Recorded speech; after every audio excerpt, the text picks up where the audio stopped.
Hi friends, ఎలా ఉన్నారు? Just ఇప్పుడే కిషోర్ తిరుమల డైరెక్షన్ లో రవితేజ గారు, డింపుల్ హయాతి గారు అండ్ అసికా రంగనాథ్ మెయిన్ లీడ్ లో వచ్చిన భర్త మహాశైలకు విజ్ఞప్తి అనే సినిమా చూసి రావడం జరిగింది. సింపుల్ గా BMW అనేది అనుకుందాం, బాగుంది కదా మాట్లాడడానికి.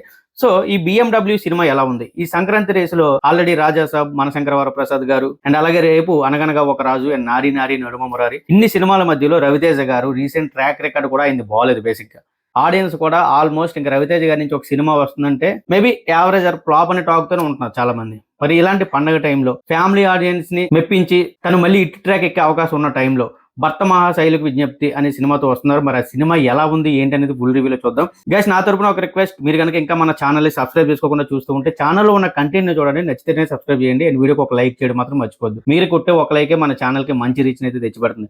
సో లైక్ కొట్టేశారు కదా, ఫుల్ రివ్యూలోకి వెళ్ళిపోదాం. BMW బేసికలీ ఇది ఒక కామెడీ సినిమా అని తెలుసు. ట్రైలర్ చూసినప్పుడే సినిమా తాలూకా స్టోరీ లైన్ ఎలా ఉంటుందో కూడా మనకు అర్థం అయిపోయింది. బేసిక్ గా రవితేజ గారు వాళ్ళది ఒక వైన్స్ బిజినెస్, అంటే అనార్కలి అనే ఒక వైన్ ని తయారు చేసి టెక్స్టైల్ కి స్పెయిన్ అయితే పంపిస్తారు. ఆ కంపెనీ యొక్క CEO మన అసికా రంగనాథ్. సో అక్కడ ఫెయిల్ అవుతుంది. ఎవరి వల్ల అంటే అది మీరు సినిమాలో చూడండి, అక్కడ సత్య గారు కూడా ఉంటారు మన అసికా గారికి పిఏగా. సో ఎందుకు ఫెయిల్ అయిందని చెప్పి రవితేజ గారు ఆ స్పెయిన్ అయితే వెళ్ళడం జరుగుతుంది. సినిమా కూడా టపా టపా టపా టపమని అయిపోద్ది. ఇంట్రడక్షన్ కూడా ఏం టైం తీసుకోలేదు, సింపుల్ గా చూపించారు.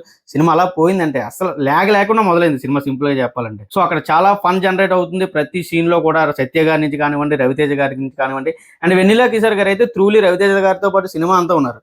బట్ ఆయనకి ఫన్నీ సీన్స్ ఎక్కువగా లేవు, కానీ చిన్న చిన్న ఫన్ జనరేట్ చేసే అవకాశం అయితే ఇచ్చారు. సో అది పక్కన పెట్టేస్తే అక్కడ అసికా రంగనాథ్ గారితో ఇంటిమేట్ అయితే అవుతారు, చాలా క్లోజ్ అవుతారు. అండ్ ఆ తర్వాత తనైతే చాలా సింపుల్ గానే తీసుకుంటుంది. ఒక ఇష్టపడి ఏదో జరిగింది, నాది ఒక బిజినెస్ మైండ్ అని చెప్పి తను చెప్తుంది. సో రవితేజ కూడా చాలా ఈజీగా తీసుకుని అక్కడి నుంచి అయితే రిటర్న్ వచ్చేస్తాడు. బట్ ఏంటంటే ఆల్రెడీ రవితేజ గారికి డింపుల్ హయాతి గారితో మ్యారేజ్ అయి ఉంటుంది. ఆ తర్వాత అసికా రంగనాథ్ కూడా మళ్ళీ హైదరాబాద్ రావడం. సో వీళ్ళిద్దరి మధ్య కాన్ఫ్లిక్ట్ ఏమైంది, రవితేజ వాళ్ళ నుంచి ఎలా సేవ్ అయ్యాడు, అసలు ఏంటి కథ, భార్యని ఒక పక్క ఇష్టపడిన అమ్మాయిని ఏ విధంగా కాంప్రమైజ్ చేసి ఎలాంటి క్లైమాక్స్ ఇచ్చారు సినిమాకి, ఏంటి అసలు అనేది ఈ సినిమా యొక్క మెయిన్ ప్లాట్. సో ఇప్పుడు టోటల్ గా మూవీ చూసాక నాకు ఎలా అనిపించిందంటే best watch for Raviteja fans భయ్య, నేనైతే ఒకటే సింపుల్ గా చెప్తా. And best watch for this time, అంటే ఈ సంక్రాంతికి ఫ్యామిలీస్ తో వెళ్ళి చూడొచ్చు, హ్యాపీగా నవ్వుకోవచ్చు, అందులో ఎటువంటి డౌట్ లేదు. నెగిటివ్స్ ఉన్నాయి చెప్తాను, ఫస్ట్ పాజిటివ్స్ చెప్తున్నా.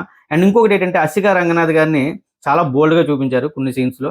సో ఫ్యామిలీస్ కి కొంతమంది ఇబ్బంది పడొచ్చు, కానీ మాక్సిమం ఈ రోజుల్లో ఇవన్నీ కామన్, చూస్తున్నారు ఫ్యామిలీస్ తో వచ్చి. సో అదైతే నో ప్రాబ్లం అని కూడా అనుకుంటున్నా. ఇకపోతే రవితేజ గారి పెర్ఫార్మెన్స్ గురించి చెప్పాలి. యాజ్ ఇట్ ఈస్ ఉంది, నేను ఓపెన్ గా చెప్తున్నా. అంటే రవితేజ గారి ఫ్యాన్స్ ఫీల్ అయితే మీరు ఏమని అనుకోండి, కానీ ఆయన చేసే కామెడీ కానివ్వండి, యాక్షన్ సీన్స్ కానివ్వండి, నాకేం కొత్తగా అనిపించలేదు. బట్ బాగుంది, వర్కౌట్ అయింది. చూస్తున్నంతసేపు కూడా ఫన్ జనరేట్ అయింది, నవ్వుకోగలిగాం, ఓకే బాగున్న ఫీలింగ్ కలిగింది. కానీ బట్ ఎందుకో ఒక కొత్త డిఫరెంట్ మూవీతో వచ్చారని ఫీలింగ్ అయితే కలగలేదు. చాలా మంది కమెడియన్స్ ఉన్నారు, సత్య, వెన్నెల కిషోర్ అండ్ సునీల్ గారు. సర్ప్రైజింగ్లీ సునీల్ గారిది కూడా ఒక ఇంపార్టెంట్ రోల్ మూవీలో. ఆయన వచ్చినప్పుడు వల్ల కూడా కామెడీ అనేది జనరేట్ అయింది. సో ఆయన క్యారెక్టర్ కూడా సినిమాకి ప్లస్ అనే చెప్పాలి. ఇకపోతే ఇద్దరు హీరోయిన్స్ యొక్క స్క్రీన్ ప్రెజెన్స్ కానివ్వండి, వాళ్ళ సాంగ్స్ ఉన్నాయి కదా, సాంగ్స్ కూడా డీసెంట్ ఉన్నాయి. సాంగ్స్ మెయిన్లీ అందులో వాళ్ళు చాలా అందంగా చూపించారు, వాళ్ళ వరకు వాళ్ళు బాగానే చేశారు. కానీ నేను డిసప్పాయింట్ అయింది దేనికంటే, బేసిక్ గా భర్త మహాశైలకు విజ్ఞప్తి అంటే స్టోరీ తెలిసి ఎలా ఉంటుందో, బట్ డైలాగ్స్ ఏమైనా ఉంటాయేమో, అంటే ఎమోషన్ ఉంటది కదా, భార్య లవరు మధ్య హస్బెండ్ ఏ విధంగా నలిగిపోతుండో, సరైన కంక్లూజన్ ఎలా ఇస్తారు మూవీ అంటే అక్కడ సరైన ఎమోషనల్ సీన్స్ పడతాయేమో, ముఖ్యంగా డైలాగ్స్ తో. కిషోర్ తిరుమలలో నాకు నచ్చింది ఏంటంటే డైరెక్టర్ లో డైలాగ్స్, అబ్బా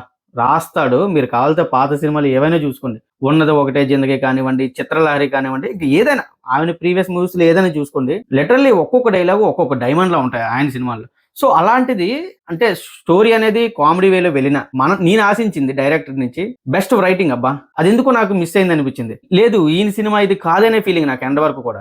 రవితేజ గారి గురించి మిగతా యాక్టర్స్ గురించి నేను చెప్పట్లేదు, డైరెక్టర్స్ గురించి చెప్తున్నా. ఆయన డైరెక్షన్ కనిపించలే, ఏదో ఒక కామెడీ సినిమా తీస్తాం అన్నట్టుగా తీశారు తప్ప అందులోనైనా పెట్టొచ్చు కదా, ఆ స్కోప్ అయితే ఉంది కదా. సో ఆయన పెట్టలేకపోయారు, ఒక ఫన్ వేలోనే మూవీ మొత్తం తీసుకెళ్లిపోయారు. First of all movie first half అయితే చాలా ఎంగేజింగ్ గా చాలా ఫన్ వేలో పోతుంది. సెకండ్ హాఫ్ అనేది మేబీ ఈ మధ్య జరుగుతున్న ప్రతి సినిమాకి జరిగితే సెకండ్ హాఫ్ లో ఎందుకో ఇంకా అదే ఫన్ అని అలా కంటిన్యూ చేశారు తప్ప ఇంట్రెస్టింగ్ గా రాసుకోలేదు. వాళ్ళ మధ్య ఉన్న సీన్స్ ఏదైతే, ఆ కాన్ఫ్లిక్ట్ ఏదైతే ఉందో, వాళ్ళ మధ్య ఉండే డిస్కషన్స్ గానీ, వాళ్ళు చూపించే ఎమోషన్స్ గానీ, మంచి డైలాగులతో ఇంకా బాగా రాసుకునే స్కోప్ ఉన్న డైరెక్టర్ చేయలేదని అనిపించింది. కారణం ఏదైనా కానీ కిషోర్ తిరుమల మూవీ అయితే కాదు అని ఫీలింగ్ కలిగింది నాకు. ఓవరాల్ గా డీసెంట్ ఉంది, బట్ ఆయన స్థాయికి తగ్గ సినిమా కాదని నా ఉద్దేశం. సో ఇది మన రివ్యూ. అలాగని సినిమా ఎవరికి నచ్చదని కాదు నా ఉద్దేశం. సినిమాని మీరు ఎంజాయ్ చేస్తారబ్బా, ఫ్యామిలీతో వెళ్ళి ఎంజాయ్ చేస్తారు. నేను ఈ మైండ్ లో పెట్టుకుని వెళ్ళాను డైరెక్టర్ ని. సో అందువల్ల కాస్త ఎండింగ్ లో డిసప్పాయింట్ అయితే కలిగింది, కానీ ఓవరాల్ గా మూవీ డీసెంట్ ఉంది. థియేటర్ లో చూడొచ్చు ఫ్యామిలీతో. ఈ పండగ టైంలో ఇంకొక ఫ్యామిలీతో చూడదగ్గ సినిమా వచ్చిందని చెప్తా. ఖచ్చితంగా అందరూ ఎలాంటి మీరు ఎఫర్ట్ చేయగలిగితే. ఓకే గైస్, మరొక మంచి వీడియోతో మళ్ళీ మీ ముందుకు వస్తాను. లైక్ చేయకపోతే లైక్ కొట్టడం మర్చిపోకండి. జై హింద్.